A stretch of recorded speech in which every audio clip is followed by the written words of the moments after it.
Well, paint my bitch tits and call me Mavis. It's only the American Scouser TV EPL panel show, the best EPL soccer fans in the land, the finest minds on the game, and me. For the last show of the year, it is the 30th of December. We've got one more day of 2025.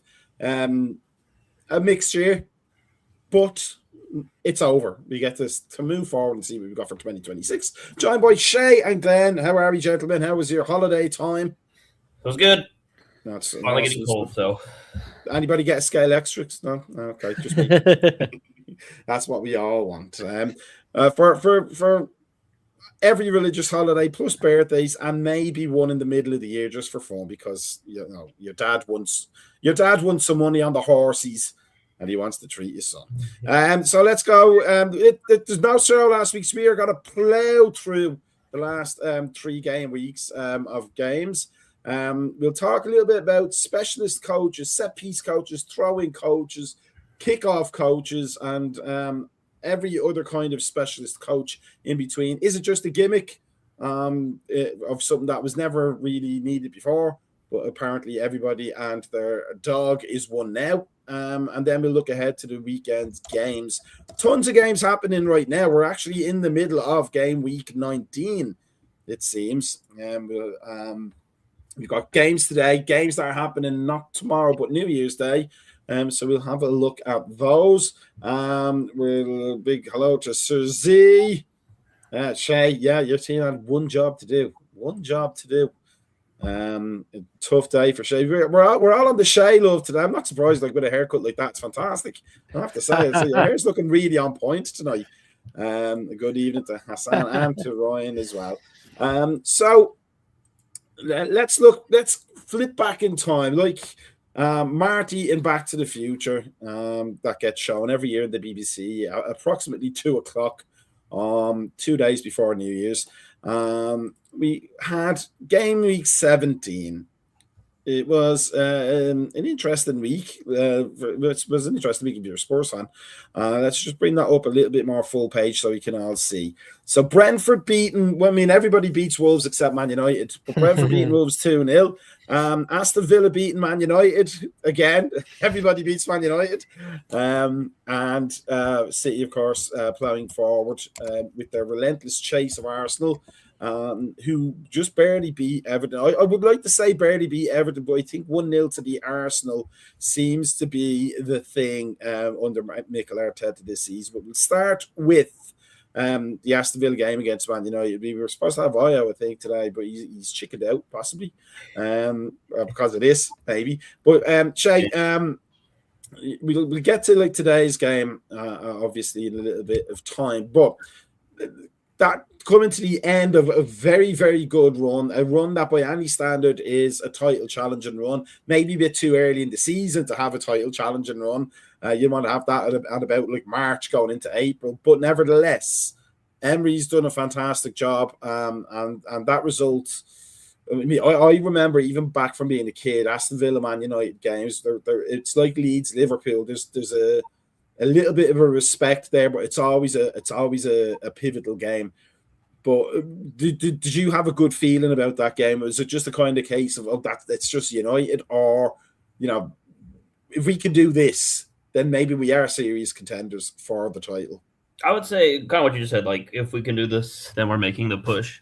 Obviously, that was on winning, I think 9 in a row, 10 in a row at that point. So it was good to see. I think the most frustrating part is kind of like how today showed. Just the first half, they don't play well at all. They just take on the pressure. I think every game that we've had leading up to this, we have won in the second half. So it was going to come back and bite us in the ass eventually, and it did. Unfortunately, it had to be against Arsenal, but, let them have the points. But the United game was kind of the same way. The first half, we weren't looking the best. They get that one goal we get the one goal right before halftime, think about going into the lead, or going to the half, in the lead, and then they score 2 minutes after that. It was just utter lackadaisical awareness for the team. And then, a couple minutes later, second half, Morgan Rogers scored another worldy goal that he's been on hitting the last couple games. So it was good to see. And then obviously on Saturday, same thing against Chelsea. They go up. We look like we're about to lose just because we can't score. what I've seen. All the Villa fans, bickering with is the XG guy on Twitter. So he's found a bunch of people just constantly roasting him for it. But same thing happened with that one as well, down in the first half, and then second half comes on. We score 2 just crazy goals and somehow pull it out. I didn't think it was going to last that long, though, so 11 wins was really good to see. Obviously it sucks to end 2025 like that, but we play again on Saturday, and if they just pick it back up, I think we'll be fine. I mean, like, if you think about maybe even the start of the season, ending 2025, being disappointed that you can get 12 wins or whatever it was in a row, it's an impressive turnaround of form. It really shows that, and my respect for Unai Emery on this show, but that's the kind of where you get to see real coach, and when you see that kind of effect from a manager who doesn't have access to the biggest resources, to the biggest transfer budget, you can actually see the work on the field. Yeah. Certainly the result today may be disappointing, but overall, I mean, you have to be happy with what he's doing right now, right? Oh, for sure. Like I said, I mean, we talked about at the very beginning of the season when we started the show, like we couldn't score a goal and we're looking like we're about to get relegated, and then all of a sudden turn it on. And truly, like how you said, we're probably one of the only few teams like the last years have not spent any money. Really, like we've had to sell and then buy whatever we can, and really, even when we started buying somebody, we get in trouble for it. So I think that's going to be our biggest speed bump again in January, because I know we did sign a kid from Brazil. I don't know how much we paid for him, but that could honestly be the only business we end up doing. And then kind of like how Serzi said, I don't know if we probably will return Harvey Elliott just because he hasn't played at all. I don't know if Unai truly wanted him, or just that $35 million that we agreed on is just something that we can't spend. So it kind of puts us in a bad predicament, because I feel bad for Harvey. Like, I like him. I want him to play. I just think he got put in a tough situation kind of with us, because if it does get triggered, do we truly have that $35 million, or is the Premier League going to sit there and dock us points for it? And he just got dealt a terrible hand. But hopefully if he does go back, then he gets some game time for y'all and is at least able to get in some kind of form. And yeah, squad side, that's what happened to us today. Like, I'm pretty sure Ezra Konsa has played every game this season, and Tyrone Mings is out, Pau Torres is out. The only other center back we have was bringing Lindelof on a free, and that happened just a couple months ago. Like, this was postseason, so we only had 3 center backs truly, and then with 1 striker. I mean, we're still relying on Ollie the whole season, which I know Mullen has kind of stepped up, but he's not a true out-and-out forward. So our squad issue is definitely our biggest concern, but we can't spend any money. So until the league just kind of lets us spend some of the money that we have, we will have to keep doing what we got. And like how you said, Emery's truly a hell of a coach, because these are the same players that we've had since Dean Smith, truly. Just answer honestly now, is it, your liking of Harvey Elliott? It's the hair, isn't it? It's yeah, he knows the hair. No, I think he's a good player. I mean, he's, like I said, he's got bags of potential. It's just we're kind of in that predicament. I think also Emi Buendia kind of finally showed his price tag that we paid for him all those years ago. So I get it. That's a player that we actually own. Don't have to worry about paying another club for their services. So we can either sell them on and make some money, or keep the money. And like I said, 39 million US. That's not the thing. We have the cash. It's the league won't let us spend the money, because then we go over however they're doing the financial fair play thing. So just bring back some of the empties from the Christmas parties. We're gonna bring Io here. He's back. He's with us. He's here. He's braved it. Good to be back. Good to be back. How are you doing, my friend? Well, the rest of us are all beating Wolves, and your team isn't. How are you doing? It's the season of giving, right? That's why I said it's the season of giving. We had to help them out. They had 11 losses in a row till they played us. That's true.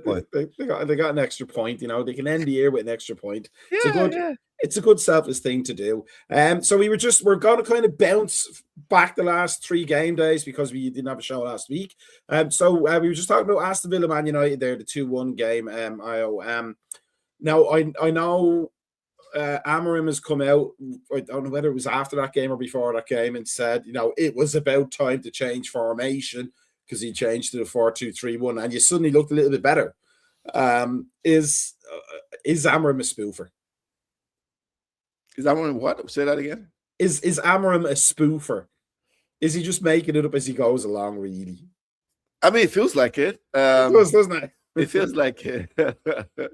Because there are a couple of things in there that's very interesting, right? Because he's doubled down so many times, like even the Pope cannot make him change his formation. I remember him making comments like that.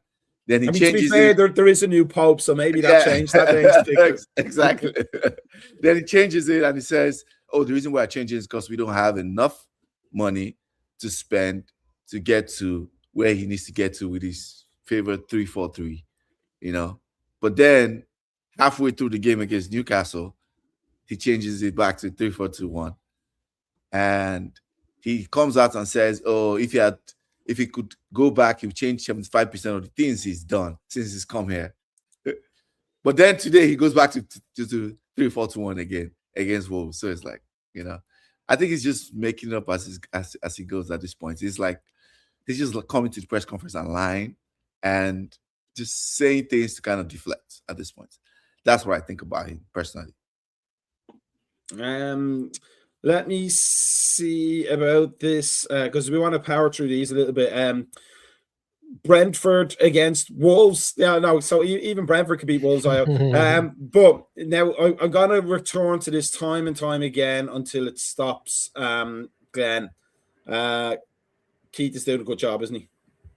Yeah, doing a great job, doing a really, really good job. And I've said that I've been, I think, one of those voices on the show week in, week out, Mac, that's been like, let's be patient. Let's just have a bit of understanding.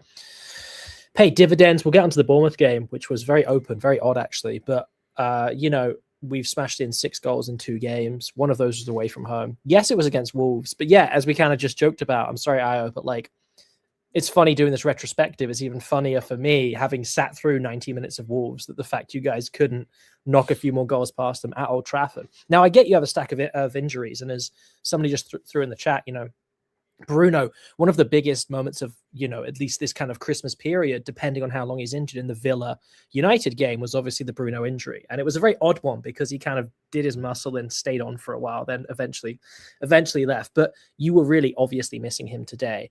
But you shouldn't need Bruno Fernandes to beat this Wolves team. That is for sure. It was a pretty sorry game. At least the first half was really, really drab. Probably one of the worst 45 minutes I've watched in the Premier League in a couple of years. Just both teams were just not at it. But, we had enough in the tank to really turn it around. And, as Jimbo said in the chat, we've key players have moved on, as we've discussed on here. Manager, 3 of our core team, Vissa, Bumo, and Norgard, probably our 3 best players really over the years in the Premier League era. So, he's turned it around. He's got a goal scorer in Thiago, who's fallen off a little bit, but I think he is getting fatigued, and I think he's being marked out of games. But yeah, we've got players who are willing to step up, and in the context of the Wolves game, it was Keane Lewis-Potter who stepped up with 2 goals. I was so excited for him to score. He's really struggled to find his feet under Andrews, so he's a left winger who was repurposed to a left back under Thomas Frank, and a very good left back. But he wasn't getting any game time under Andrews, really. But with Dango Atara off AFCON, this window's opened up for him, and he's taken it with aplomb. Brilliant game for him personally. We had a much better second half, and yeah, it's worth watching our second goal if you haven't seen it. Really nice link-up play. Damsgaard off the bench with the assist, and a really tidy finish from him. And the first goal was hysterical. It was some of the worst defending I have seen in many, many years in the Premier League. Jan out just lofted this nothing ball into the box from deep in their half, and just the defender misread the bounce, and it became a tap, and it was really comical. So yeah, I'm sorry, Io, but that was not much of a Premier League outfit in Wolves. I've said on this podcast, this show week in, week out, I'm sure Wolves have enough quality in there somewhere. They do. I mean, they don't. They really don't. They've got 3 points for a reason. They're abysmal. They're absolutely abysmal. But hey, we needed some points. We were struggling ourselves. You take it and run. It wasn't pretty, but happy days. I just have to say, lumping the ball into the box, it's frowned on, or has been frowned on for the last decade because Pep Guardiola and his ticky-tacky. But sometimes you just got to do that. Sometimes you just got to launch one and nice up and under and see what happens. Yeah. Let's go back to that game, week 17. Arsenal beating Everton. Everton 0, Arsenal 1 just seems a perfect 1990s Premier League score. Everton, 1 goal between Everton and Arsenal. But Newcastle and Chelsea. We've talked about Chelsea. Possibly pushing on, but they keep getting pulled back, don't they, Shay? They keep looking like they're going to do something, and then they do literally nothing. Sorry, what was that? You cut out right. We're talking about Chelsea. Like they look like they're going to do something, and then the wheels come off, and then they put on new wheels, and then they go again for a bit, and then the wheels come back off again. Like they just can't find any consistency whatsoever, can they? No, I think that's their issue because, I was talking to my buddy about that too. Even when we played them, they looked like the better team that first half, and I was like, this is the Chelsea that they've tried to continue with, and then right at the second half, they just kind of lost it. And then even this past week, they tied again with Bournemouth, and my buddy just said when they were watching, they look so out of sync, and I don't know if it's because they just don't have the chemistry of all the players they keep bringing in, which at this point there should be no excuse. They've been around quite enough. I don't know. Like it's the money that they spend. They constantly bring in these players, and I feel like at one point you have to find that consistent starting 11, just like how Arsenal have finally done, kind of how Villa have. I know we said United, but you have to pick the same players just to get the little bit of chemistry going. I think they still heavily rely on Cole Palmer a lot, and then when he goes cold, it truly shows because there's nobody else there to step up for him. I think that ASTV kid is going to be good, but he's like 17. I think he just turned 17. You can't put that all on that guy's shoulders right now. So I think their biggest issue is they need somebody else besides Cole to do everything. And that's kind of how Villa are right now. We're relying on Morgan Rogers to do everything, and you can't become focused on one player, just like how Glenn said with Bruno. United rely too much on him. You need the other players to step up. And I feel like Chelsea's not found that for him yet. So we'll see how much money they spend here in about 2 days. I'm sure it'll be another $50 million, $60 million coming. So be prepared. Yeah, let's have a look then at game week 18. We'll start with you, Io. United against Newcastle. And Newcastle apparently have a very bad away record. Their home record is decent, but very bad away record. That was kind of a tester game for both coaches, really, wasn't it? Both coaches under pressure. Amorim been under pressure for the last year, but Eddie Howe coming off the back of a successful season. For him, he's won Newcastle's first trophy in, I don't know, what was it, 65,000 years or something. The high comes with the low. So that game is almost a game of two managers as much as a game of two players. What was your thoughts on that Man United Newcastle game? On the same theme of a game of two managers, I think it was a game of two halves for sure, right? We started the game very, very well, playing really aggressively, pressing high. That's when we launched the 4-3-3 formation. And he played. I guess you can call the game the Dogu game because Dogu played on the right wing, and he scored the super volley, and it looked like United were onto something. And second half, we start every second half under Amorim. We started really poor, but it was still okay. Newcastle wasn't creating much. Then Amorim makes some very weird subs. He takes out Casemiro. He takes out Martinez at 60 minutes and brings on kids, almost like he was trying to prove a point. Then goes to the back three formation that hasn't been working, and it was terrible in the second half. And Newcastle started getting confidence. I would say they didn't create too many clear chances, but they had some half chances that, they could have put away, and that could have been a different game completely. So it was almost like Amorim wanted to throw away the game. Went into banks of 5, defended deep, and I guess Heaven just had a fantastic defensive game. And that's why we didn't really concede, to be honest, in that game, in the second half. So, yeah, just a weird game of two halves. Literally, Amorim's tenure has been two halves. We do decent first half, second half, everything just always goes to crap every time. So. Now, I just noticed there when we had the close-up there of you that it looks like you're growing your beard out.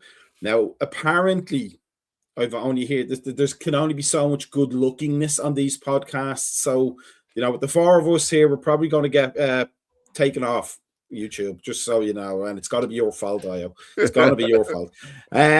Let's go back to the games. Glenn, where's Brentford's game there? I saw it there. Yeah, Brentford, Bournemouth. Now, Bournemouth are like, you know, they're getting kind of ripped apart almost the way Brentford were. The difference is Keith Andrews has reacted spectacularly to losing like the players that he lost, and in his first managerial job. Iriola, I get the impression Iriola's waiting to be taken away to somewhere else from Bournemouth. I mean, he's going to lose Semenyo one way or the other in January, probably. But 4-1, I believe I saw that game, or at least the second half of it. I mean, it's one thing to survive. I mean, if you're who's the Wolves manager? Is it Rob Andrews? Is that what's his name? Rob Edwards, yeah. Rob Edwards, yeah. I mean, you know, he's experienced. He's not. This is not his first go around, if I remember correctly, as a manager.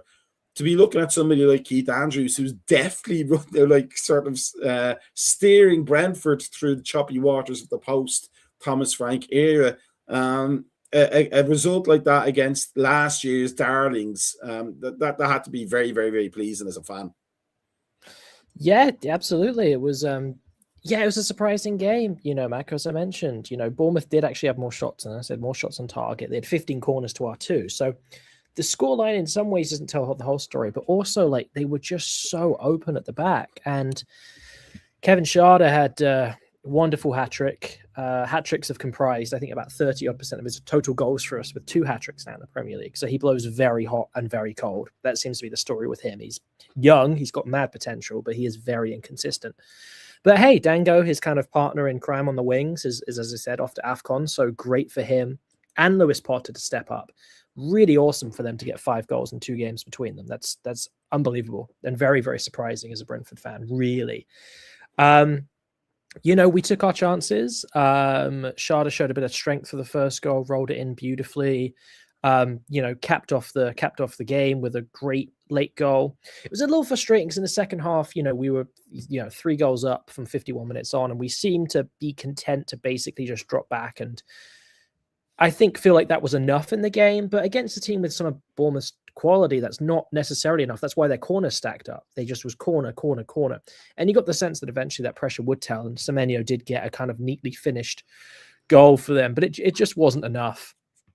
I mean, yeah, as a Bournemouth fan, you really have to worry, right? So Semenyo is almost certainly off to Man City in the next couple of days. And I think it says a lot about where Bournemouth are at and their dependence on him, that they are obviously negotiating as long as an extension as they can for him to stay at the club, which makes sense. He's their star player. But also, if I'm reading that as a fan, it's a pretty desperate sign of the times. Obviously, they would say, well, we're trying to replace him, but you're not going to replace a player that's going to go to Man City for 65 million. We've tried it. It's really, really damn hard. So I do worry for Bournemouth, and you do wonder. Yeah, they got the draw at Chelsea today, but we know Chelsea. If there's 2 teams in the league genuinely who are the most open, I do think Bournemouth and Chelsea are up there defensively. It's shocking how open they are at the back. So yeah, I do worry for Bournemouth, but from our perspective, Macca, you win 4-1 at home. You know, you can't complain. It was just brilliant. Great occasion, great Christmas energy, and as a couple of people have said in the chat, Kelleher has been a standout. He looked, in my opinion, a little shaky first couple of games, but he's grown into the role with real authority. He's a penalty specialist. He's looking increasingly more commanding and dominant in the box. He's just a really good piece of business, as both Liverpool and Brentford fans knew he would be. He's an upgrade on Flecken, and he's a top keeper. So we're really pleased with him. And as someone else said in the chat, you know, Collins, he's a top centre back as well. So we look pretty good. Yep, there you go, Mackie. You know.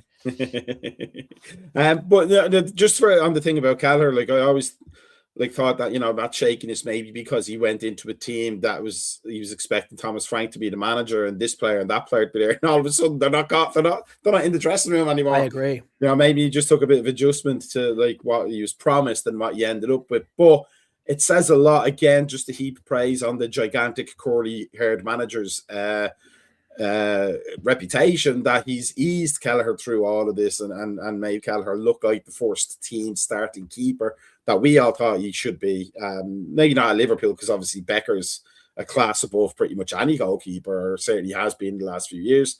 But for everybody else, Kelleher, Chelsea with Kelleher is probably a lot higher in the table right now, but they decided not to do that bit of business for some weird reason. He got sold snake oil, Chris says here. I'm not sure there's that amount of oil in Keith Andrews' hair, but it is probably of the snake variety. Let's go back to the games. Villa and the aforementioned Chelsea, Shay, 2-1 away. I mean,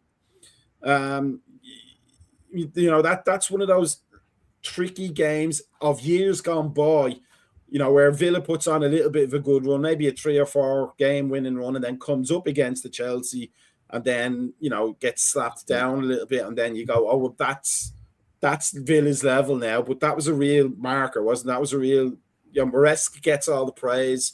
He's getting hailed as possibly the replacement for Pep Guardiola at Man City. But if you were to look at that game and look at the performance of the two clubs, it really should be Emery, shouldn't it? Not that you want that to happen. No, like I said, I think that also affected them a little bit. They see the newspaper ramblings of like, oh, hey, Maresca is probably in contention to replace Pep, which is kind of crazy to me because, I don't think he's done, the best job at Chelsea. He's, how somebody said in the comments, spent $1.5 billion. But I guess that's what Pep's done at City, so they're just probably going to try to replicate that again. But like I said earlier, same thing. It's just the last couple of games we've been on that win streak, and it's just been last-minute late winners. This game was no different. Same thing. The whole first half, they utterly dominated us. I think at one point, 30 minutes into the match, they had 68 passes in our half. We had 3. This was all in the first 45 minutes of the game, so it did not look really assuring. And then they get the one goal, and I was like, well, this is how it ends, just because we haven't been able to do anything. But it showed Emery's tactical masterclass of bringing in Ollie Watkins second half, and then I think he brought on Onana in the second half as well. But those 2 subs made all the difference because Ollie basically came in and won the game for us. I think that also is what they tried to do today, but it didn't work out. I think Ollie should have stayed on the bench at that point and then maybe come on, but he did get his goal. Yes, it is his birthday today. So he got the consolation, and he scored every time we played at Arsenal's ground. So that's good to see, but we'll see what ends up happening. In terms of, it's a common thing sometimes for us to think that because a team has a lot of the ball, they must be dominating. But we saw years ago, Jose Mourinho, when he first got to England, we saw Rafa Benitez at Liverpool. Some managers are actually okay with you having the ball because they have a plan to exploit what spaces you leave. Emery is one of those kinds of coaches, isn't he? If you're getting outplayed, that's one thing, and it's often very obvious.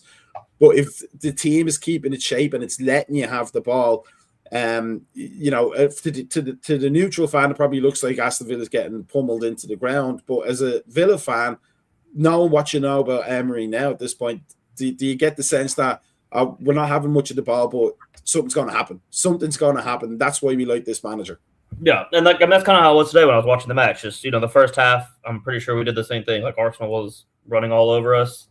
It's just, I think the second half, the miles finally caught up on the team. Like I said, just you've had that back four play almost every match, and we don't have the quality to, sub them out and let them play as much, especially at right back when Matty Cash has played the entire time. And then he's out today, so you basically have to put Lamar Bogard back there, who's not played at right back at all this season.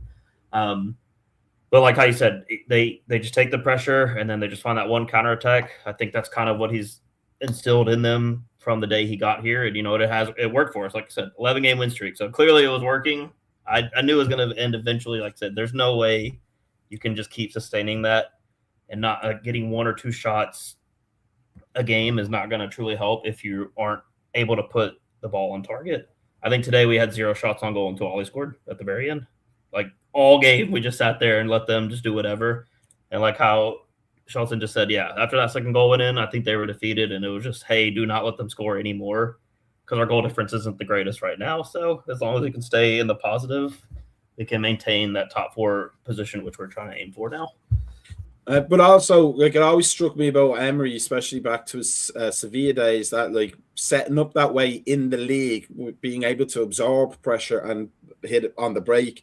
It's a perfect way to play in the knockout stages of a European tournament, and he's a specialist at that. So, as long as he's at Villa, you must give you some sort of hope and encouragement for when you do get into the European competitions. If you make it through the league stage, you're in as much of a chance as anybody. I mean, he showed that last year. Like I said, we got to the quarters. Almost beat PSG at the very end. It's just those goals that you don't score come back to bite you. So if there's one thing I just have criticism, I'm sure Arsenal fans, other fans say, it's just will be a little bit more attacking. Obviously, it depends on the players that we had. And I feel like we had that when we had Duran last year, just because the dude would just shoot from anywhere at that point and they almost went in. Obviously, we have not replaced that. Like Morgan scoring the good goals, but he's not meant to be the goal scorer. That's what Ollie's there for. So if he could just hit that, then we would be cooking. But, I can't complain. Like seeing my team in third place is something I never would think I'd see after all the turmoil we've been through the last couple of years. That's a very, very good perspective to have. Let's go to did we talk Brentford, Bournemouth? We talked Man United, Newcastle. Did we do that one? It's the games come thick and fast in this bloody period. It's amazing. Nottingham Forest and City on the Sirius XFM football show today. I think I can't remember the host name. Tom Rennie said if Erling Haaland retired now, he'd still have one of the best Premier League careers of any forward ever. When you have Erling Haaland on your squad, if you're Man City and you're not having a particularly great start to the season, it must be number one. It must be encouraging, and if you're Mikel Arteta and you're looking, you must be hoping he gets injured at some point because Erling Haaland has got to be the key to City getting into that title race, really, isn't he? Yeah, can't stand the guy. He's and I only realized there somebody on our Liverpool Discord posted some clips of he's actually quite a likable guy off the field. He's like really funny. So I can't even hate him anymore now. I'll stick with the hair. That's what it is. I'll hate him for the hair. So that brings us to the current couple of days. We have Villa and Arsenal we'll talk about. Brentford Spurs is tomorrow, but let's talk about that United Wolves game a little bit more. Just because you came on here with your good-looking beard and your good-looking model face, so we're going to take you down a peg or two. But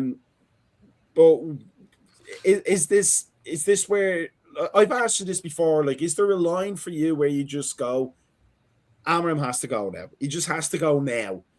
Like for example, Celtic have hired Wilfried Nancy. He's only 7 games in, and he's terrible, and they already want him sacked. Obviously, Man United fans had way more patience than the Celtic fans do for their manager. But is there a point, as I said at the start, he comes across as a bit of almost like a Brendan Rodgers excuse maker. Is there a point where you go, as a fan, look, I'm loyal, I support, the managers and the players when they come in, but there's a point where even I can't do it anymore. And 1-1 against Wolves at home at Old Trafford. And Wolves even looked like they could have snatched that as well near the end. Yeah, they could have much. Is there a point where you go, I've had enough, or the loyalty can only go so far? They've had enough money for backpacks and scarves out of me. Get rid of them today. Man, I was at that point after the Europa League loss, right? And a lot of my friends are like, you're being too hasty, like he needs time, blah, blah, blah, blah, blah, blah. He came into a bad season. But like when I saw what's happening last season, my biggest thing with him was one, the whole stubbornness to make everything about the back three, because people forget he was the one that made it about the back three and the system and like saying this player, because he started with the whole, Rashford doesn't suit the system. Anthony doesn't suit the system. This player doesn't suit the system. Blah, blah, blah. He made it about the whole back three thing initially before they started asking the questions.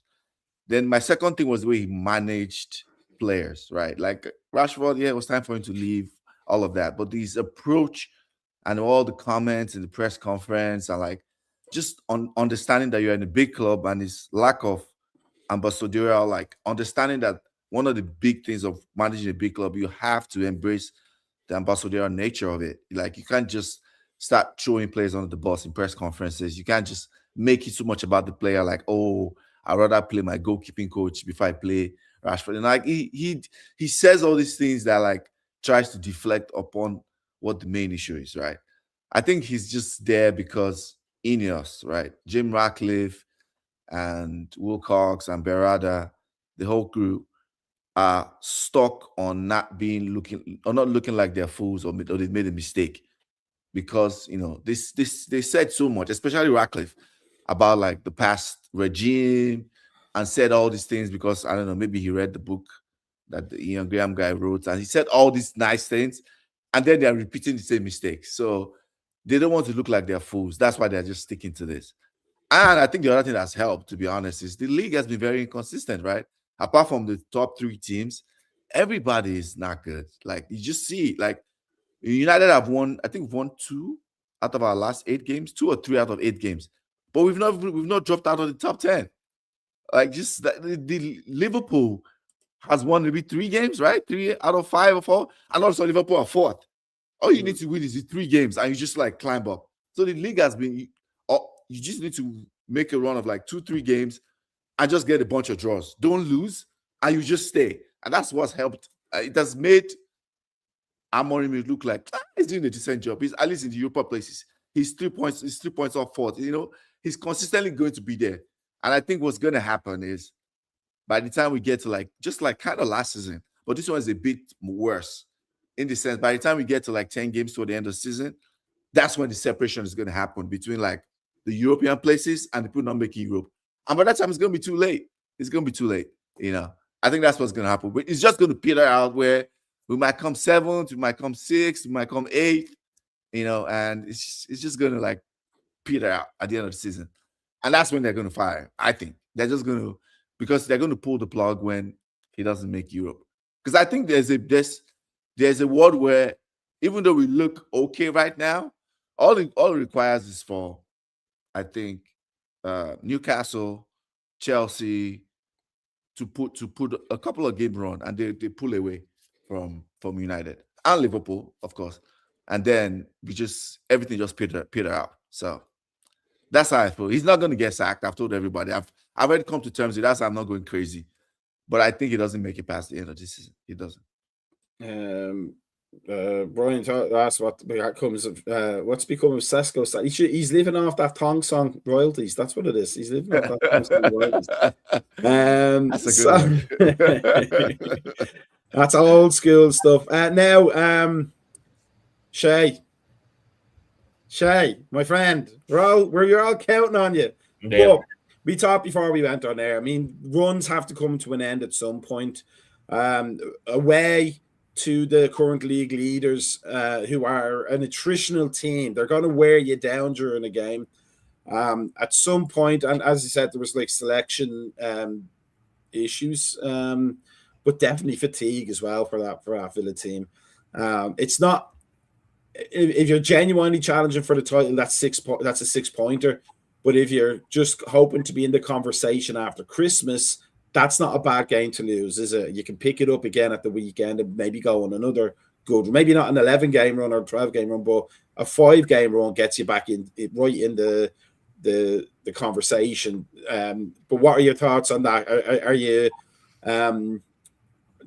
empathetic towards what the Villa players have to go through in terms of the schedule and the work level and all that kind of stuff? Yeah, for sure. Like I said, I mean, like we said earlier before the podcast started, it's just the selection that we had, we were kind of dealt a bad hand. You had Boubacar Kamara get suspended from last week, Matty Cash suspended, so that's 2 players that have played a lot of minutes for us and are very influential. And then Onana getting hurt right at the end of the first half did not help because we don't have anybody to back him up. Once McGinn came on, that was it. That was our only backup to replace him. So I don't think that was planned at that time. We were expecting Onana to stay in there the whole time. And then you could tell whenever he went off, like the muscle, they say, was kind of gone from the midfield, and Arsenal was just picking us apart because Yuri Tillemans and Lamar Bogard could not keep up with them.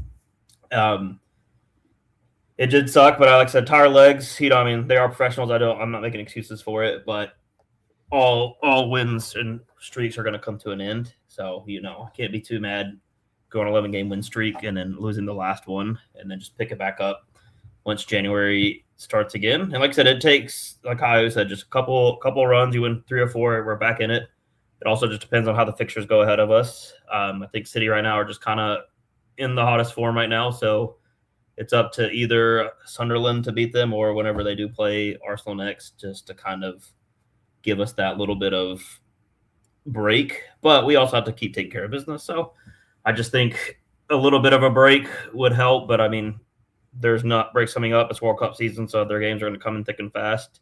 I just hope we can spend a little bit of money and just bring in a couple of good backups just to have the depth, just to give some of our players breaks. I think even Ross Barkley's still been out. So we have quote-unquote depth, but the commentator said it well today. He's like, looking at the 2 benches, he's like, we can't compete with what Arsenal has that are healthy and just the type of quality that they have. We have good players, but when they're not fully healthy, I think we had 2 subs on the bench or 2 keepers on the bench today, and then we had 2 youth kids that we finally played. That's the first time I've seen him play kids from the academy in probably like 3 years. Like if it wasn't like the first round of like the Carabao Cup or something. So that's kind of where we're at. You can't rely on those 2 kids to do anything. This was their first ever senior appearances. So they got thrown into the fire. Like, here you go. Don't let them score 2 more goals this game. Just kind of pass it around and say you've played with, some world-class players. But I'm so confident. Like I said, it's 1 loss. I mean, it sucks, but that's what you got next week. So we'll see what happens. Let me ask you this question, because I was watching, I can't remember which game it was now. It was maybe not the last game, the game before that. Matty Cash has the ball out at right back and then tries to pass it inside, or there's a very, very bad attempt at a clearance, and it ends up being a goal. And as somebody who coached for so long, that annoyed the hell out of me that he didn't just play down the field under pressure, because sometimes you can play the ball down the field under pressure. It gives it a bit of a breathing space. Is he a frustrating player to watch? Oh, he's one of the most frustrating players to watch. No, I love him to death, but it's just he's gotten comfortable, and I've said that to a lot of Villa fans in our other group chat and stuff. Like, we've had him for the last, I think, 5 years, and he's been the starting right back, which is nothing wrong with it. But there's no competition for him, so he doesn't really have to play, better than he needs to. Like you saw with Luka Dean, we bring in Ian Maatson. Ian isn't playing as much, but the couple games he came on, he did really well. To the fact that Luka Dean was playing like he used to play back at PSG and when Everton first bought him, like he was playing lights out to where Ian couldn't get into the field. And now you see where, like, hey, he's got competition, and both of them are playing at a high level is what we need. But then Matty Cash is over here at the right back. It's just him. Like, we maybe put Konsa back there, but Konsa is the center back, or you put Lamar Bogard back there. So we really need a new right back. I don't know if we're going to get a new one anytime soon. But I love Matty. He's very frustrating because he'll try to attack. And like I said, I've never seen somebody that calls themselves a professional that cannot cross the ball with their right foot when he's right-footed. It's horrendous. I blew my knee out 2 years ago, and I could still cross it better than he can at this point. But like when that goal went in, yeah, he definitely whiffed. It was like, oh, hey, he meant to do that. But and then kind of like, I know we're going to talk about the set pieces, but I was like, what do you practice? Do you not practice corners or crossing the ball? I feel like that should be like a basics in training. It's like, hey, you're running down the wing, cross it. Let's try to get this in the middle of the pitch. I could write encyclopedia amounts of pages on what I think of professional players not being able to hit dead balls accurately. Let's go to what's happening tomorrow. Brentford and Spurs, the return of the Frank. Glenn, how are you feeling about that? I'm feeling good about it, Macca. I think we should be. If we win, I think we can go 7th, which would be heady heights for us, with all these changes, which we've talked about on the show and in the chat tonight. I'm feeling really good. It feels like Frank is perpetually under pressure. They snuck a pretty grisly 1-0 win at Palace on Sunday. So they've kind of stopped their run of poor results. But you just get the sense, at least with how the fans feel about Frank at Spurs and just the general setup, that it's not going to be a marriage that lasts particularly long, I don't think. Whether it's till the end of the season, sure. Before then, who knows? But I don't think he's going to win over the Spurs fans. I just think they're not interested in his football, which is a shame. I mean, it worked well enough for us. But the table doesn't usually lie, as the cliche goes. They're 13th place. They're 4 places below us, which is remarkable. And I really think Andrews will be fired up for this, because if they beat us, they'll go above us. And they've already beaten us, right? They beat us at White Hart Lane pretty comfortably from what I remember. It was a pretty sorry performance from us a couple of weeks ago. So, yeah, we're going to be fired up as Brentford fans, not in an anti-Frank way, just in a way that builds this great narrative, right? The return of Frank, he's a Brentford hero, but we don't want to gift him another 3 points. It felt like we gift wrapped that game away from home a couple of weeks ago. Should be a cracking watch. If I was a neutral, I'd be tuned right into this. We're on fire at home. G-Tech is one of the best places to watch football in the league, without a doubt. As Ryan says, a lot of people wrote us off, right? A lot of, professional critics, a lot of armchair pundits said with the change in manager, with the great unknown, that we were going to be part of the bottom three. I think everyone's felt that one of the three coming up would emerge as a good contender. Sunderland have obviously far surpassed expectations. And if Sunderland can get anything against City on New Year's Day, that would be very fun as well. But yeah, as I said, if we win and Sunderland lose, we're going to leapfrog Everton, we're going to leapfrog Sunderland, and we'll be tucked in at 7th. 1 point behind United and 1 point behind Chelsea. All we need to do is be a really bang average Tottenham team who are not very good. They play insipid football. They have a poor squad, and they have a very, very demanding fan base that is always disappointed. Yeah, it just came up in the chat, the rose-tinted Poch era. I mean, hey, they had a fun squad. They played good football. Who wouldn't want those days? And won nothing. And one nothing. Literally, I was about to say it, Maccabee. It's easy to romanticize, right? A manager you believe in, players, you got superstars at the club, right? Like, yeah, that was a big era for Spurs. But Big Ange was the guy who delivered the trophy. He played some good attacking football. I'm not saying they should have necessarily stuck with him, because I think finishing 17th, 16th is just abysmal, as Io can attend to as well. We wouldn't want to end up there, would we? So, we'll see how it goes. But yeah, as I said, as a neutral, this should be a cracking match. We're going to be fired up. We played poorly at White Hart Lane a few weeks ago. This is going to be a proper watch. And it matters, right? They'll leapfrog us, as I said. We can push up to 7th, potentially. It's a game I feel like emotionally and honestly, like realistically in the league, materially, there's a lot kind of hanging on this game. So I think it's going to be a great way to start the new year. Just tune in and watch it. I think it's going to be fiery. And there's one result it won't be 0-0. There's no chance that Thomas Frank and Keith Andrews are going to play out a 0-0 on New Year's Day. Not a chance in hell. So for everybody watching, get your bets on right now. It's going to be 0-0. Let me ask you this one quick question before we move on to the tables, Glenn. We've seen Spurs fans reject Jose Mourinho, one of the most winningest coaches in the modern era. They rejected Ange, who played the kind of football that Spurs say that they want to play. They're rejecting Thomas Frank, who gave him some defensive solidity, even if his attack is. I'm not going to say his attack is very fundamental, because I like the way he has his teams use the ball, but he doesn't have the 1v1 quality up front to maybe to do something like if that Spurs team had Bruno Fernandes.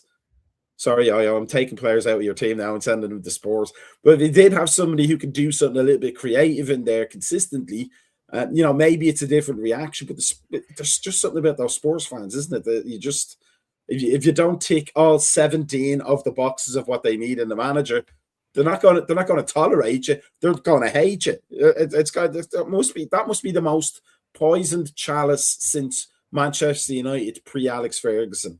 And I'm saying that as somebody who grew up in that era. Nobody wanted that man. Everybody wanted that Man United job because it was the big club. Even if Liverpool and Aston Villa were winning like the trophies, United was still the banner club. That was they were the champagne club. But nobody also wanted it, because if you couldn't compete with Matt Busby, you were in trouble straight away. Spurs seems to have taken that mantle right now, haven't they? In terms of the fan base.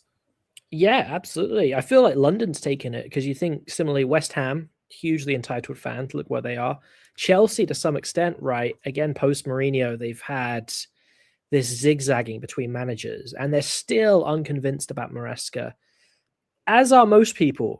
But I think it just comes down to squad. I mean, you just look at this Tottenham team.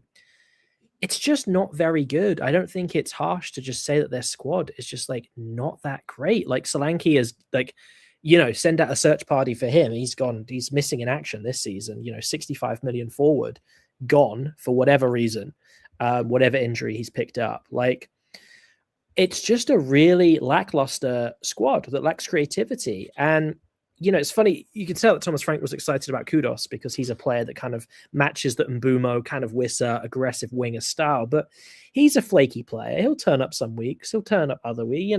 He's not. You don't put your house on a player like Kudos, do you? In the same way you put it on Mbumo. Whether you're watching United or Brentford, Mbumo's going to put in 100% and turn up, like no doubt. They've just got, Richarlison. Again, he's Marmite. Yes, he does some good. Yes, he does a lot of bad, right? But if you're going to build a season around like Bentancur, Bergvall, like they're fine players, don't get me wrong, good players. But this is kind of a mid-table squad to me. I just can't look past that. Their best traits, if they're both fit, are their centre-backs, right? But when your club captain loses his head every couple of weeks and gets sent off, what can you do? And there's an attitude problem. Players like Spence, and there was somebody else who I'm not sure who it was, multiple times this season, they've been rude and dismissive to the manager in public. That is out of order. It's been Spence twice and somebody else as well. I just get the feeling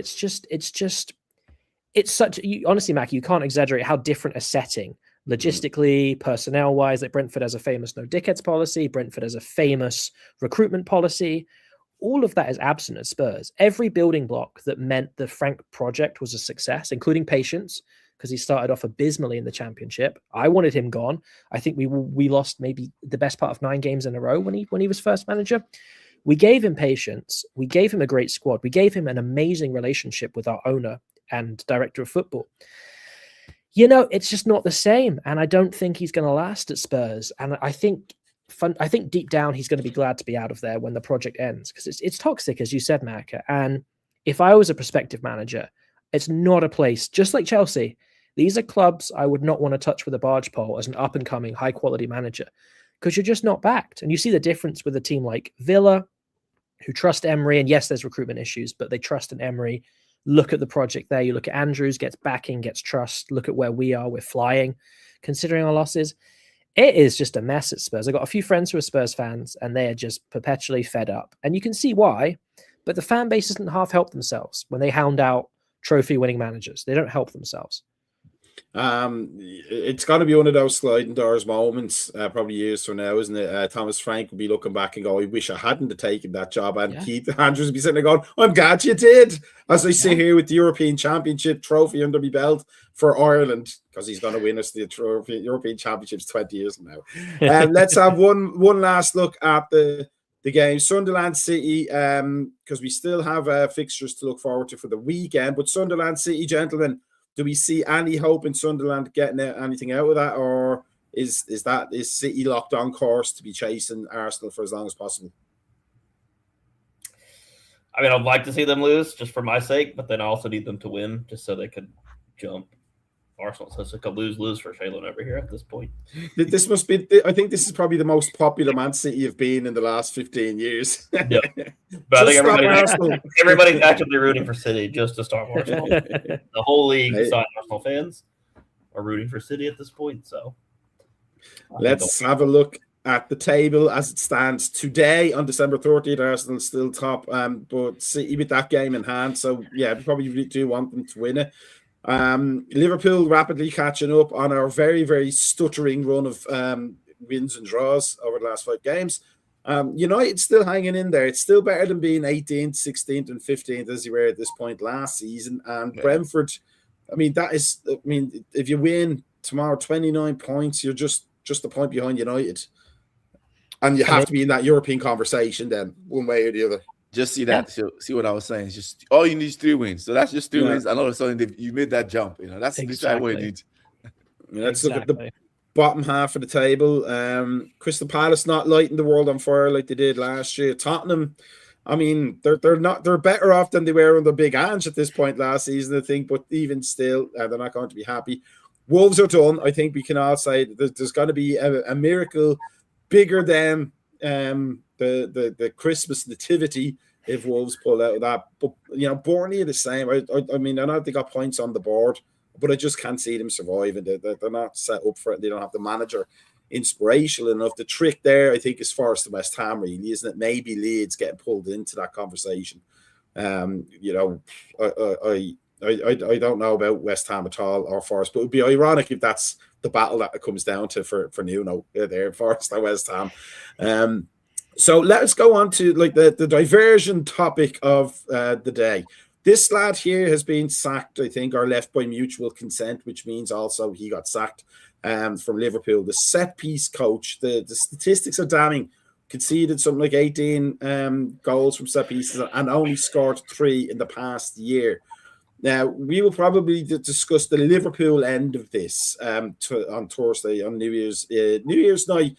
For anybody who's watching, if you watch the Thursday night podcast, it will happen this week because we're sad people who don't have parties to go to on Thursday. But my question is this, gentlemen, for all of you. This definitely since Moneyball, the movie, if not the book, came out, this idea of trying to get these marginal gains. We've seen Arsenal essentially run an entire league challenging campaign off of maximizing set pieces.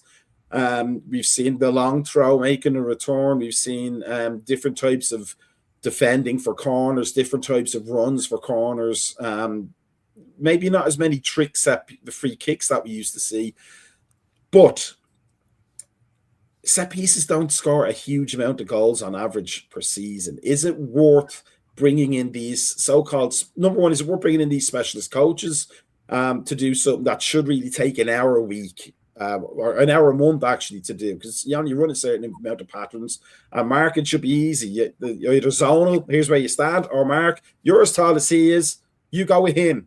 You're small, don't go with him. I'm talking to you, Aaron Briggs, there from Liverpool, who put 5'7" Alexis McAllister regularly on a 6'2" defender in corners. But is there a case, as my suspicion sometimes with the data people is that these are jobs that are being created for no real reason, and people are kind of spoofing their way into it and making a career out of this, and the evidence just isn't there that it's actually effective.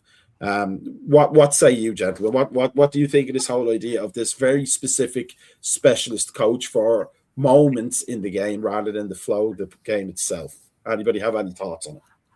My thoughts. I'll say some thoughts. I think just you're not allowed to talk until you shave the handsome beard. I am just letting you know.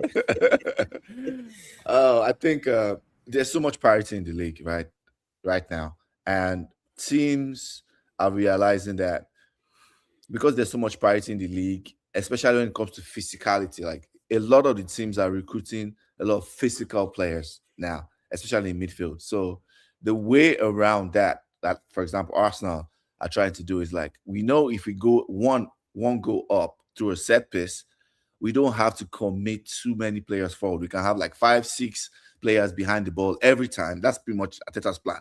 So that if we lose the ball, I have 5-6 players behind the ball, and you can't hurt me as much. So because of that, if I score that one goal, then you have to open up. Then I can hit you on the break. I can find the gaps, right?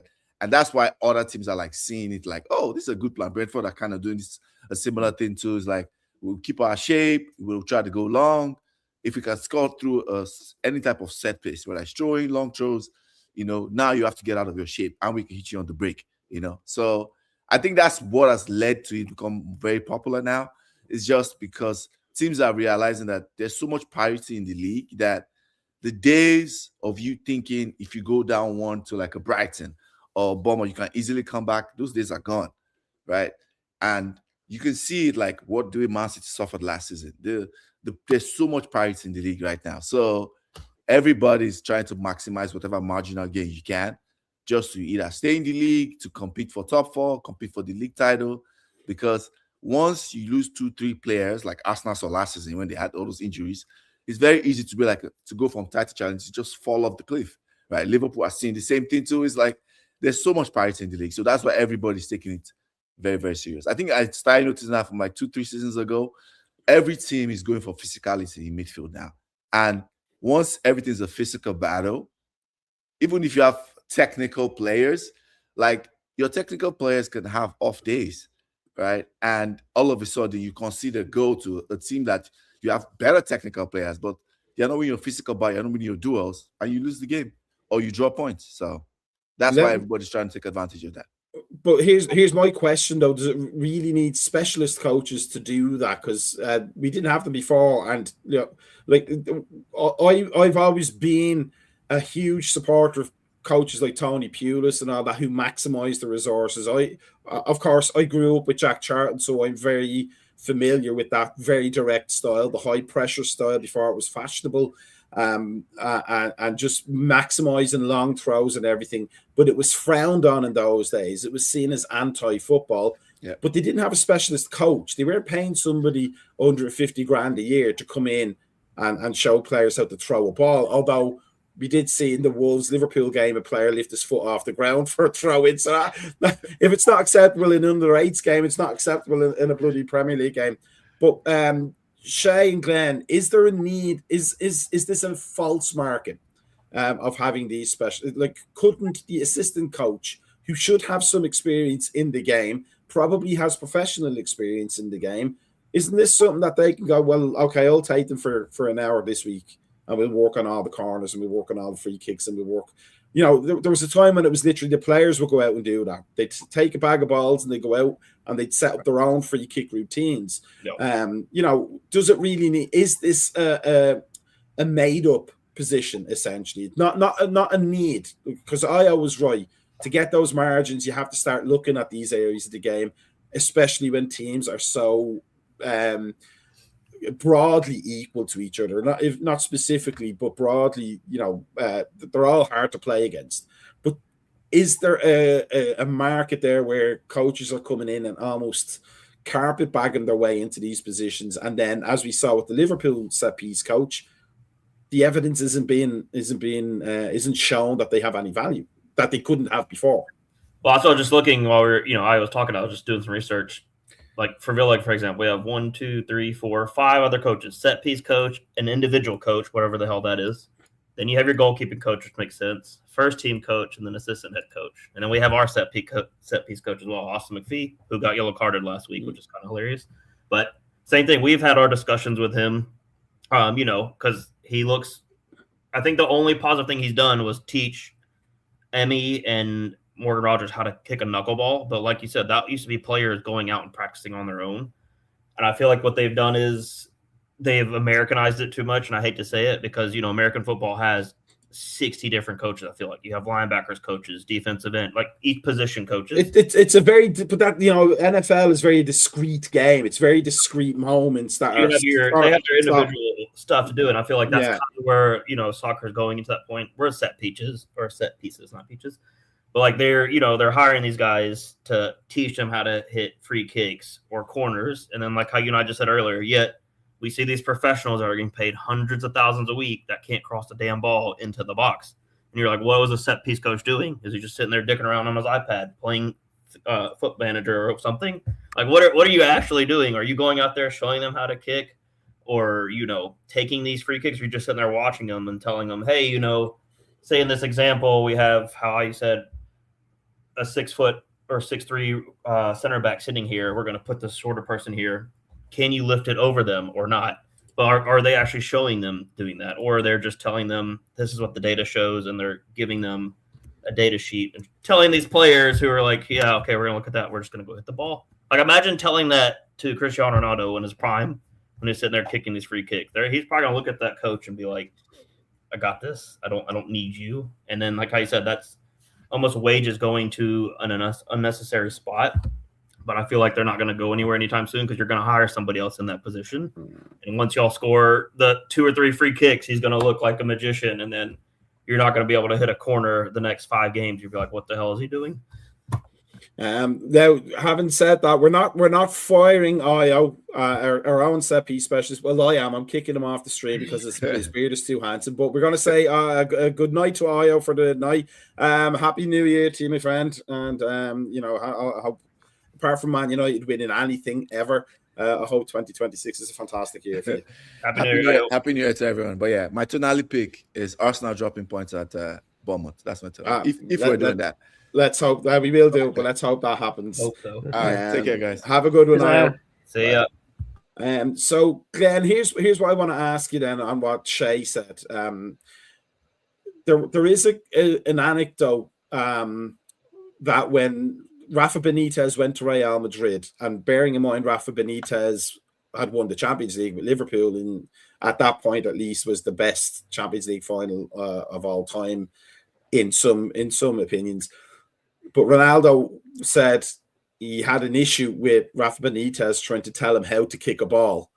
Now, Rafa Benitez he didn't play a huge high level of professional football, but he nevertheless did play some level of professional football. So it's not like he doesn't know how to kick a ball. In fact, there's no coach, even among the non-professionals, who never played soccer ever in their life whatsoever, ever. So pretty much everybody who's in the game at coaching level has played and knows how to kick a ball. Maybe not as well as Cristiano Ronaldo, but who can outside of Messi and those people. But there was a sense that they didn't respect Rafa Benitez. At that point, he was very overweight as well. Didn't look like somebody who could show a player a technical thing or two. Is there a sense, do you think, maybe from the players, that when these specialist coaches come in, if they're not like convincing, like somebody like Jose Mourinho was convincing right off the bat, but he learned from Bobby Robson and Louis van Gaal that that's what he had to do. Andre Villas-Boas, a little bit convincing, but eventually lost, and he's gone out of the game altogether. He's probably decided he had enough of the disrespect. But you do have to. I got lucky once in my life that I got to put on a training session, like a preseason thing for female professional players. And the best compliment I ever got was they thought it was an okay session. And I was like, yeah, that'll do me. But you have to convince them. If you're dealing with a professional player and you are not Zinedine Zidane, you are not Pele, you are not Glenn Hoddle even, if you don't have medals to show these players, you have to really convince them. So if you're, let's say, the Liverpool guy and you're conceding 18 goals, you're conceding on almost every set piece, and you're not scoring many either, that's going to come back on you, isn't it? And eventually it stops being about the position and being about the fact that the players just don't want to listen to you. Yeah, it's a good point. I mean, if your job is to manage set pieces for Liverpool, then and you're conceding goals and not scoring from them, essentially you are failing at your job, right? And it should be up for debate as much as anyone. And not to say that we want, we want every part of a coaching team to be under the spotlight in this way, right? That's not what we want. We want more job insecurity, but it is a results business in football especially. And yeah, part of the specialized roles is expecting not perfection, but is expecting results, right? Outcomes in this position. It just so happens that Liverpool have their set piece form has collapsed this season. Without the set piece coach, that would fall on the manager, and it's maybe quite convenient to have a scapegoat, but it's not really a scapegoat because it kind of is their job. And if you're going to work the equivalent of 9 to 5 Monday through Friday, a footballing equivalent, you expect to do better. I think Liverpool and Brentford, I think we haven't scored from a directly from a corner this season. We're the two only clubs who haven't really managed it, which is hilarious when you consider Brentford's kind of direct play. It's more hilarious that Keith Andrews was the set piece coach as well. There's Thomas Frank. Of course, but we're trying to maximize other opportunities like the long throws. And you saw Semenyo with 2 long throws created both of the Bournemouth goals today, right? There's still a huge, emphasis on marginal gains, creatively causing better funded opponents issues. And you agreed with that, right, Mac? Io said that really well, and I agree, and you agreed with him. It's hard for me to say about, the necessity for these specialized coaches. Again, it's this philosophy, isn't it? It's really interesting where we're getting the shift to kind of first team coaches instead of managers, right? A lot of the transfer business is being handled by ownership teams, by directors of football. Some of the minutiae of the training, of the specialist roles are being handed off to other specialists. So it does leave me wondering, right, Macca, is the purview of the manager or the head coach, is it narrowing in the modern game, right? Less of the minutiae, less of the big picture stuff. Is it really formations, tactics? Is like that the fundamentals of a modern coach? Are they losing some of the other things? And if that is the case, I guess that the conversation is, okay, so what's the effect on the team, right? Is that making the team more competitive on the transfer market and at corners? Or are we just overcomplicating something and one manager and one assistant manager, some teams have multiple assistants, trust them and back them. I don't know, and I just don't know the internal workings of. You'd need a comparison, right? You need to see the internal workings of clubs with this modern approach and with the old school approach.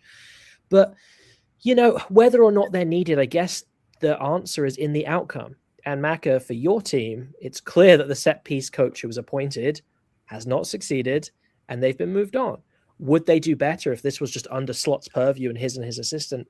It's hard to say, but maybe we'll see. And wouldn't it be funny if you guys tighten up at corners and Van Dijk finally gets a few headers, which he inevitably gets every season, right? I'll be happy if Kanata Kanata gets the headers, you just can't put them on target. Yeah, you're right. So I think it's very kind of, very kind of where we are at as a kind of society, like kind of hyper specializing, and then kind of there's this shift towards that. But I would love to know more about this. I think it's a really interesting conversation point, Macca, and all I would want as a kind of participant in it is just, I'd love some data. I'd love some information about the teams who are willing to specialize and the teams who have said, this is too complicated, we're overcomplicating, which I think is kind of part of your criticism. You're overcomplicating. And as you're kind of implying or straight up saying, Macca, can a manager not tell their team to attack the ball, to pick up a man, to attack the ball at corners, and just, to push up when you've cleared it? Is it that complicated? I don't know. But I'm thinking more like you get let's say a 2-hour window for a training session on a single afternoon, or if you're like somebody like Jurgen Klopp and a lot of the German managers, a 4-hour window split into 2-hour phases on the single day. There's enough time to work. Set piece training is the best. Is ideal for recovery days, because you can let them move really slowly. It's all a lot of walking, shadow play as they call it on the coaching courses. You're literally moving players, like you come here, you walk there, and you run there, and you sprint to this spot here. So you're not intent. It's not an intense training session physically. There's plenty of time for the head coach, because you can't just do set piece training with 2 players. You got to get the whole team involved. Yep. So what's the head coach doing? Well, the set piece specialist is doing this.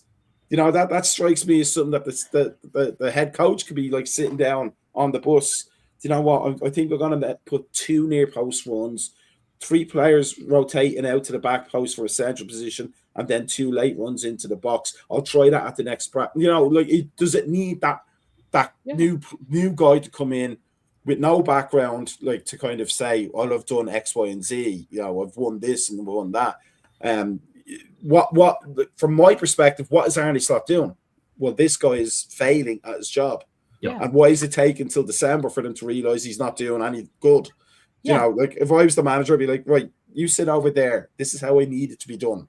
That's my suspicion. Even kind of how Shelton said on there too, the goalkeepers and the center backs aren't doing what they're supposed to.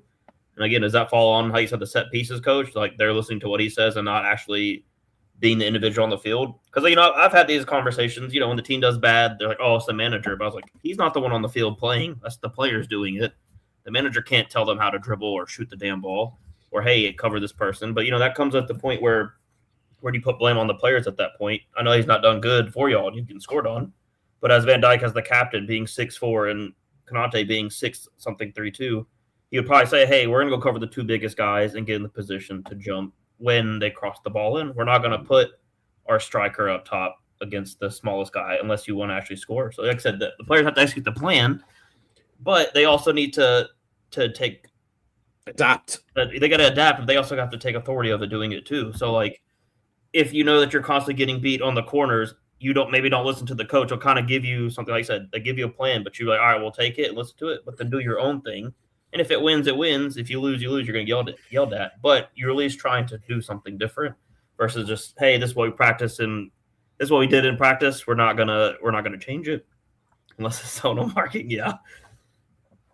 Let me just ask you. All 3 of us have played the game at some level. I played over 50s fat soccer. No, we've all played the game at some level, competitive level on a team. And it's one of the things I still don't. I know why it's done. I just don't get why it has to be done. When you were playing as a kid, as a teenager, college age, whatever you were playing, 11v11, and competitive is as competitive as you want it to be. You know, you don't have to be playing in the Champions League final for it to mean something to you. But when did you need to see an entire page and flip chart of diagrams to know I'm marking the number 14 on corners? Do you know what I mean? Like, it seems like that's where my problem with the overcomplication is it seems like it's a simple thing. You're standing on this spot in the box, or you're making this run. I don't need to show you a picture. We've done it on the training pitch. This is not new information to you. That's what training's for. It's just the new generation. Everybody's on iPads, you know, like all these kids, everything's digital. They got used to it. So I feel like, you know, this is the new age of like, hey, you need to show you, like, here's where you messed up on the play when you go back and watch film. And then you tell them, like, oh, you're supposed to mark 4, but you didn't do it. This is where you need to be on the sheet of paper. But again, looking at the piece of paper versus doing it in real time is completely different. But I agree with you, Mac. Like, they've all played. You shouldn't need a piece of paper or the iPad to show you a digital screening of what you're supposed to do. Like, you, as the right back, are supposed to cover the left wing. That's just the way it is. Who's ever in front of you or next to you, that's who you cover. If you're the center back on this side, you're covering the guy in the middle. It's not that difficult. If you need the piece of paper to tell you that, then I hate to say the game's going to be gone at this point. You know, you always see the meme of Sean Dyche on the green wall. Like, that's what we're getting. just some nonsense. So, I don't know. Like, I think you're going to hire some random personnel. It's going to end up happening. This role's here. Like, the only way it gets rid of it is if, say, like City or somebody doesn't have one and they start winning and everybody's going to follow the lead. So, as one counterpoint, real quick, I mean, it's worth thinking about Nicolas Jova, right? The set piece coach at Arsenal. There can be no doubting, right, Mac, that Arsenal have been transformed since his appointment into set piece beasts, right? And Shea's suffered through that today, as have many, many clubs, right? Especially with Gabriel coming back. I do think it's interesting when a specialist, you know, hire can come in and make such a concrete change that actually shifts the identity of the club, right? Arsenal have been known under Arteta, particularly the last 2 seasons, as set-piece beasts. So while, yes, you can look at Liverpool and say it was a shambles, look at Brentford this season and say, what is our set-piece coach doing who's being paid good money and we're not really doing much either end with them? But just as a counterpoint, Macca, with Arsenal, you do see somebody who's changed the way they defend set pieces. They've changed the way they attack them. And he's done such a fantastic job that set pieces and headers and this kind of, you know, dry football that has been part and embraced by the Arsenal fan base, right? They are huge threats. It helps they have Gabriel. Don't get me wrong. Any club would do with him. But what if he was a set piece coach with you guys? I am sure, as Shea said, you would almost guaranteed see more goals from Konate and Van Dijk. Both of them would probably have at least a brace of goals this season. Such is his impact on Arsenal. So while I agree with you, and I think generally I do agree with the point, it is worth considering an alternative path where a team has invested in an individual who has brought in this specialized knowledge, right? German guy, come over to the Premier League, bossing it. There's an example of it really working. So I guess there's 2 sides to it. That's all I'd want to kind of conclude with. Let me counter your counterpoint. Is that because he's a specialized set-piece coach, and this is me with my coaching hat on, or is it just that he's a bloody good coach? Yeah, I mean, fair enough. But I guess that's his job, right? If we're talking about the set-piece coach. That's what kind of, that's the puzzle in my head is. Somebody like that is, you could probably make him the attacking coach, if such a thing would exist at Arsenal, and he would do a very, because good coaches are just good coaches. Like, there's no, everybody has a preference. Like, I remember on the doing coaching courses, lots of us always wanted the defensive topic for your final assessment, because that's the one where you get the most coaching opportunities, because the offensive topic relies on the quality of the individual players. So, you know, if you have Ronaldo on your team when you're doing your UEFA A license and he's like just zipping through everybody, you go, okay, give Ronaldo the ball, give me the certificate now. Give Ronaldo the ball. But defensively, you got to actually organize. You got to make your coaching points. So, not that I disagree with what you're saying, but that's what I'm saying. Like, is he just a very good coach? And everybody's trying to replicate that with the position and are missing the point that he's just a very good coach. So you don't need a specialized set-piece coach. Just hire very good coaches and put them on your staff, and you'll be fine.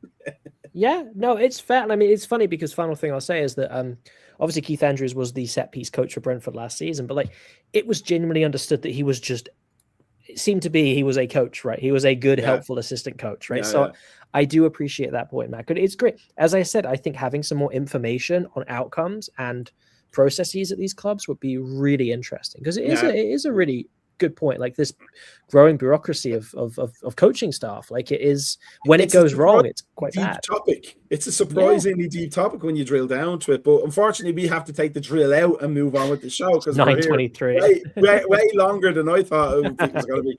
So let's look at the games for the weekend. We do this up bit already. That I'm so engrossed with that. What do we have? Brentford and Everton. What are your thoughts on that, Glenn? Is that a tricky away game for you? Yeah, it is. Everton are above us for a reason. Got a stack of injuries, got a stack of absences. Michael Keane didn't play against today, so that was a shame for them. Yeah, we'll see. That's a tricky game. I think historically Everton have got quite a good record against us in the Premier League. We've put in some real dismal performances over there. New stadium for us to go to, which will be exciting, obviously. That's a tough game. I'd love a draw. Absolutely love a draw there. Good team. Moyes, again, just on to kind of segue from the previous topic, Moyes is an excellent coach as well. Like maybe Liverpool should have hired him as the set piece coach. Shea Villa against Forest. I mean, I'm looking at that and I can only see a Villa win. But Sean Dyche, he's an awkward bugger, isn't he? Yep. It'll be tough. Like I said, I mean, coming off a big loss like this, hopefully it'll re-spark them, get a couple of days off, and come back. And then, I mean, everybody should be back that was suspended, at least from the last match. So we'll at least have the normal starting 11. Maybe we'll grind it out. Like I said, I mean, if you look over the last 11 games, we won't score at all in the first half. So I can almost put money that it'll be 0-0 at halftime, or we'll be down 1-0, and then we'll come back and somehow either win or get a 1-0 win at the second half. So let's do this. Let's look at our Tonali picks. We already had Io's. What did he say? Bournemouth to get something at Arsenal. Yep. Was it a win or did he just say anything? He had Bournemouth getting points. So okay, so let's that could be a draw. That could be a win. Could be a draw. That's true. Yeah, but let's look at the list again. Glenn, is there any standout Tonali picks for you there? Leeds beating United.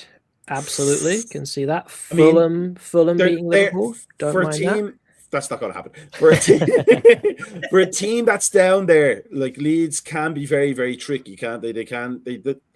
It's like there's just one element of it not going right for them. If they could figure out what that element was, they'd be back up into the mid-table spots. They're just such a weird team. I mean, it's Leeds; they've always been weird, but that's such a weird team. Like like Daniel Farke is a decent coach, but it's all every time he's been in the Premier League, it's been like he's just missed one factor of his team, and he'd be fine. But yeah, Leeds United could be one. Shay, do you have anything? I'm going Wolves. I think Wolves will pull off and get their first win. I like that. I mean, you're having a relegation battle, and West Ham are abysmal right now. Wolves are abysmal, and maybe one of the worst games we have ever watched in Premier League history. Truly, that would be the game, though, wouldn't it? Wolves West Ham. That would be the game. It'll be the Wolves game. Watch them win it. They'll pull it out. They'll get their redemption from the goal that didn't go in. I can't see anything out like that other than like sheer blind hope. But I don't know. I think Bournemouth Arsenal would be mine as well. I think they could get a draw out of that. I think Areola will do an Areola thing. And like coming up to January and thinking, I'm out of here. As soon as Semenyo's gone, I'm out of here. Need to put myself in the shop window. Brian says Chelsea can take points off of City. We bloody well hope not. But it's possible. It's always possible. So with that said, we've gone over a little bit longer than we usually do, but that's because this is where the hot talking is done. This is where the real in-depth conversation. It's definitely not on the Thursday show. That's just chaos for everybody involved. And we all do therapy immediately afterwards. Number one, thank you for joining us, everybody, for the comments, except for Tarquin, the Arsenal fan. He can go take a run and jump and have the worst 2026 that's possible without going on fire or something. But if you want to know what's happening in 2026, make it your New Year's resolution to follow us on YouTube and Facebook and Instagram and X, formerly known as Twitter, and all of those social media platforms. It's been a year, 2025, but let's rock on into the 2026 future, and let's see if we can all have a fantastic new year where Man United lose all the games we want them to lose, and Arsenal suddenly concede all the set pieces that we want them to concede. Glenn and Shay, have a happy new year. It's been great talking to you. Pretty sure we'll be back next week on Tuesday. Probably with a different host, or I'll get called out of retirement yet again. I feel like Danny Glover in Lethal Weapon, which I'm going to go watch this weekend. Because hey, peace out, everybody. Have a good one. Here is some everybody to see you in 2026. Happy New Year, and let's all hope we're still here next 2027. Who knows? That's the political world we live in. Peace out, everybody. Have a good one. Here's some good music.